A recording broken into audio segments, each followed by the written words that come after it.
Now about the yarn. Before you thread your yarn, you need to get it out of the ball, and it's best to bring it out from the center.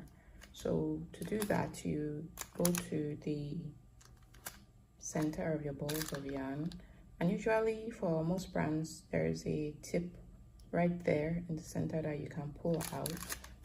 I'm using Baby Lamb by Hafa Industrial Company. It's an acrylic yarn, a baby weight yarn. So pull the yarn out from the center so that your ball does not roll around. If you use this end on the outside of your ball will roll around as you knit and cause you trouble. And if you have pets, they'll likely chase your yarn. So try and get the end that comes from the inside. To thread your yarn, you're going to take the end of your yarn and pass it through the eye and slide it from the right over to the left into the eye on the triangular guide behind your mast, and come up with it. And you're going to slide it between these two discs here. Let me do it over here so that you see clearly. There's a pin there between the two discs, and the yarn has to go behind that pin. You'll hear it snap into place once it's gone behind that pin. Alright, but since we have come up through the right hand eye on the triangular guide, I'm going to pass it through the right hand discs. Alright, and then come forward with my yarn.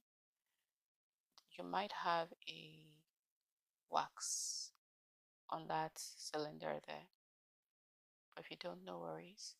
Come forward and then slide your yarn from left to right into the guide, the front eye there, and then you're going to pull down your antenna, bend it down towards you, and you're going to bring your yarn over the eye on the antenna, over, and then slide down into that eye, like so.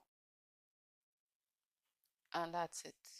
And you're going to take the end of your yarn and pin it on the clip in your yarn mast. So this is how to thread the yarn mast. So this is what not to do. So you should not come into the triangle and then try to slide into the eye from right to left. That will just end with your yarn facing down and then twisting. See, it's twisted. We don't want that. So if you find it difficult to do the slide in from right to left over, just come from underneath the eye and pass it directly through the eye.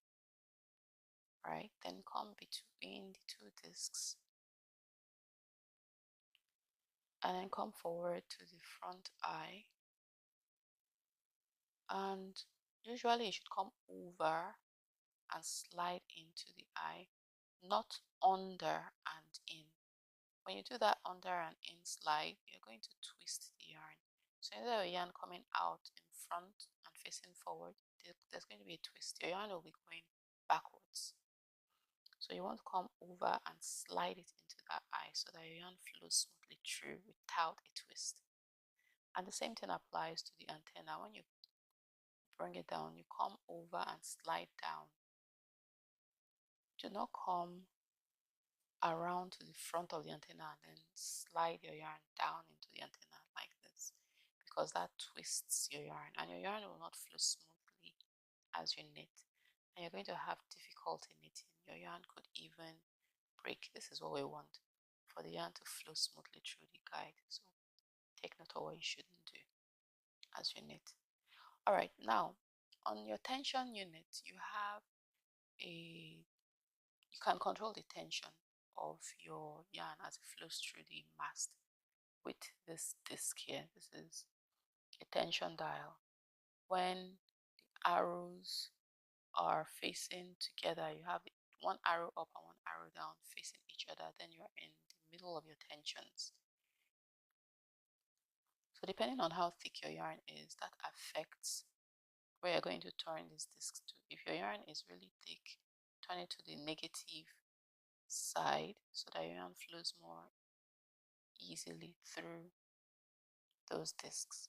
But if you're working with thin yarn, then you should turn the yarn towards the positive number so that there will be more tension on your yarn and you are less likely to have loops at the side of your knitting when you start to knit.